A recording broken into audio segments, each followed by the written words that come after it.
जय श्री महाकाल। आज हम नया एडवांस आसन करने वाले हैं जिसको हम कहेंगे ट्राइपॉड हेड स्टैंड। ये शीर्षासन का ये वेरिएशन है। तो स्टेप बाय स्टेप हम इसको कर सकते हैं। थोड़ी सी प्रैक्टिस रोज करनी रहेगी। तो चलिए उसके लिए कुछ विशेष प्रैक्टिस करते हैं। आप मुझे फॉलो कर सकते हैं उसके लिए। तो उसके लिए हम क्या करेंगे, पहले थोड़े से अपने बॉडी के हल्के से मूवमेंट कर लेंगे। सबसे पहले नेक रोटेशन, जैसे हम हर आसन में करते हैं। हर एडवांस आसन करने से पहले थोड़ा सा बॉडी का मूवमेंट होना जरूरी है। तो सबसे पहले नेक को अप डाउन, राइट लेफ्ट। यह हम इसलिए करते हैं कि जब भी कोई एडवांस आसना करने जाते हैं तो हमारे बॉडी में कोई जर्क ना आए, किसी तरह से कोई इंजरी नहीं हो, कोई मांसपेशियां खिंचा ना जाए। इसके लिए हम पहले थोड़ा थोड़ा हल्का सा बॉडी का मूवमेंट कर लेंगे। नेक का रोटेशन कर लेंगे धीरे से। सांस भरते हुए पीछे ले जाएंगे और सांस छोड़ते हुए आगे से हम रिपीट कर देंगे ये भी। इसके बाद हम शोल्डर मूवमेंट करेंगे, हल्का सा पीछे ले जाएंगे, देन पीछे से आगे। उसके बाद दोनों हाथ सामने करके मुट्ठी रोटेशन करेंगे।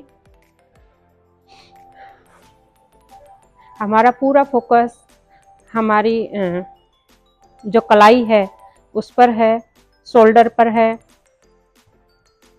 क्योंकि जब भी हम ट्राइपॉड या एडवांस आसना करने जाते हैं तो उसका पूरा प्रेशर हमारे हाथ पे आने वाला है, पूरे शोल्डर पे आने वाला है। तो इसके लिए हम इन मसल्स को थोड़ा सा स्ट्रॉन्ग करने की कोशिश करेंगे। धीरे धीरे छोटी छोटी एक्सरसाइज करेंगे, हमारी मसल्स देखेंगे कि बहुत स्ट्रॉन्ग हो जाएगी धीरे धीरे। उंगलियों को थोड़ा सा प्रेस करेंगे अंदर की तरफ, नीचे की तरफ। उसके बाद हम धीरे धीरे ऐसे मुट्ठी बंद करेंगे। इससे भी देखेंगे हमारी फिंगर्स में एक अलग तरह की स्ट्रेंथ आ जाती है जो एडवांस आसन में हमको काफ़ी हेल्प करेगी। इसके बाद हम थोड़ा सा एल्बो मूवमेंट भी कर लेंगे। देन उसके बाद दोनों कोहनी मिलाएंगे और पूरा शोल्डर रोटेशन करेंगे। ये सेम अपोजिट साइड भी कर लेंगे। कोशिश करें कि हमारी कोहनी टच हो जाए। इसके बाद दोनों हाथों को इस तरह से पकड़ के और अपने हेड के पीछे तक लेके जाएंगे अपने एल्बो को।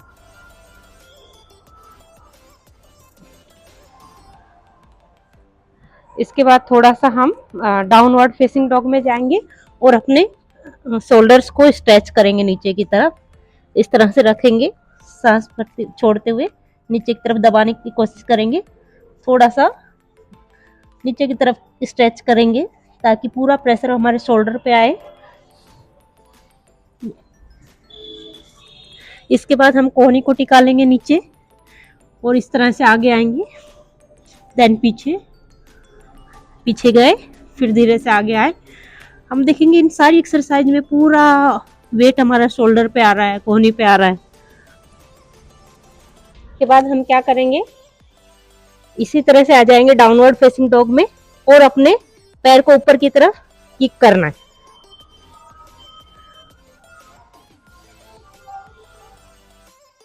ऐसे ही लेफ्ट पैर को भी किक करेंगे ऊपर की तरफ।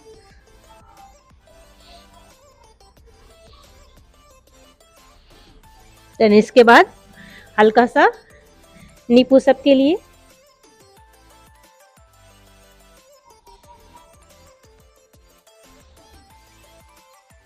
अब इसी में ही थोड़ा सा आगे जाएंगे, थोड़ा पीछे आएंगे। अब हम फाइनली ट्राइपॉड हेड स्टैंड की प्रैक्टिस करेंगे, जिसके लिए हमको इस तरह से अपने दोनों हाथ रखना है। दोनों हाथ आगे ले जाएंगे जहाँ पे अपने हेड को शिफ्ट करेंगे हम, ठीक है। और जहाँ पे हमारी कोहनी है वहां पे हम अपने दोनों हथेलियां रख देंगे। इस तरह से उंगलियों को हल्का सा फैला के रखेंगे। पीछे पैरों की उंगलियों को टोज के ऊपर आ जाएंगे ऐसे और धीरे धीरे आगे चल के आएंगे और बॉडी का वेट सर के ऊपर शिफ्ट करेंगे।